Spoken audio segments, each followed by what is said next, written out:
Zur can be found in the tower now. I kind of missed watching a bunch of people run to Zur right at reset, which was nice to see. Nice to see that in the tower. You can go over to the dead orbit side or the hangar side, and he's up here in the rafters. And what does he have? Well, this week we have the D.A.R.C.I. You know, I want to like this sniper rifle. I really do, just because I love sniper rifles. But this one is it's kind of bad, in my opinion. The preview ornament looks really sweet. Actually looks really cool. But the main perk here, aim at an enemy to view its health and other critical information in the scope. That's cool if, you know, I don't know, it sounds cool, but it doesn't really do anything. Knowing the enemy's health is already displayed by a health bar, and knowing it in like a factor of 100 doesn't really help too much. The other critical information is like meters, so you can see distance, but again, that doesn't matter. There's no scope sway, there's no bullet drop or anything like that. So yeah, it's not that good of a perk. Target acquired. When personal assistant is active, this weapon has better target acquisition and deals more precision damage. So that's this perk right here. So whenever you scope over a target, your scope will kind of brighten up a little bit to show that it's active. On PC, better target acquisition, it doesn't really seem to affect it at all. On console, the scope becomes a little bit more stickier, so it's a little bit harder to kind of get your scope off the target at that point. Not by like a huge degree, though. You can still mess this up. It has better, or it deals more precision damage. The amount of damage increase that it has is about 6%, which on a low impact sniper rifle, it means it's basically nothing. You don't get a significant enough impact increase to like make it viable in PvE. In PvP, you're already one-shotting people to the head. I think you can.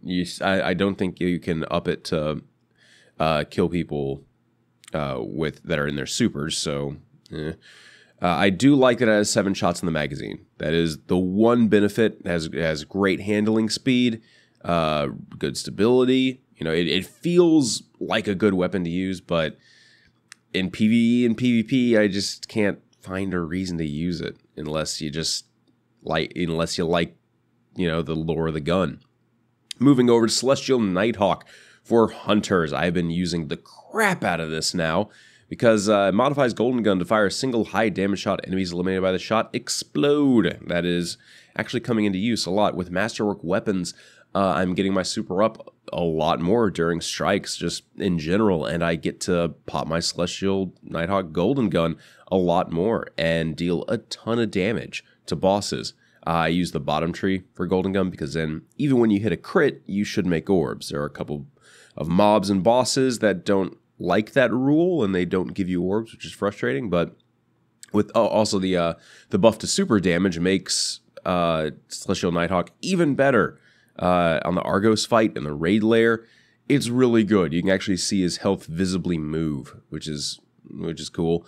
Other bosses, I think Dado and I basically did a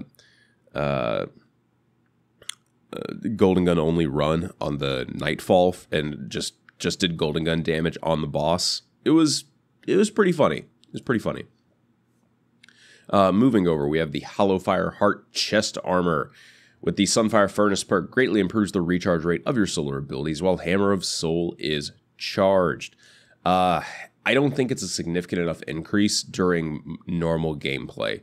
If you're holding onto your super, especially after Hammer of Soul got buffed a little bit in the last patch, like, you kind of want to use that super. You want to be a benefit to your team, you want to make orbs, and you're not doing that when you're not using your super, unless you're, use a Masterwork weapon, but still, the recharge rate of the solar abilities, it's not significant enough to like make you suddenly have Destiny, mayhem times, like when you're just constantly throwing grenades. It does do that if the Nightfall has the torrent modifier, so then you are constantly throwing grenades. Aside from that, though, it reduces it to about a 20-second time, which is basically what it was at naturally in Destiny 1. I still don't think that's good enough, in my opinion. Eye of Another World highlights priority targets, improves the regeneration speed of your grenade, melee, and rift abilities. So that basically gives you a mod slot in your grenade, melee, and rift abilities. It'll reduce it by about that much. Yes, it does stack with other mod slot perks for grenade, melee, and rift. Highlights priority targets is actually really nice because in PvP sometimes you might see 2 or 3 enemies. It's really cool to be able to just go, hey, that's the one that's at low health. I'm going to target that one first. You don't really need all that. You don't really need communication when you just see them glowing red. In PvE, it's also pretty nice because occasionally, you know, you do need to know which acolyte out of the group of 20 acolytes is the lowest health one to start shooting. I like this. This is just it's always going to be doing something for you. It's always going to be working. And I think it's like, I haven't really taken it off my Warlock yet, just because I haven't gotten Ophidian aspects yet. Yeah, and I highly recommend you pick this one up. Now, Xur is also selling these 3 of Coins things, which I suppose I should test out in some manner, just to test it. And then we also got Faded Engrams. You can get 1 of these per week. It will contain a new exotic, if any remain to be collected. So let's there are a couple more things I need, and well, yep, looks like I can review Telesto now. Great. Awesome. Xur, I will see you later. Nice seeing you back here in the tower.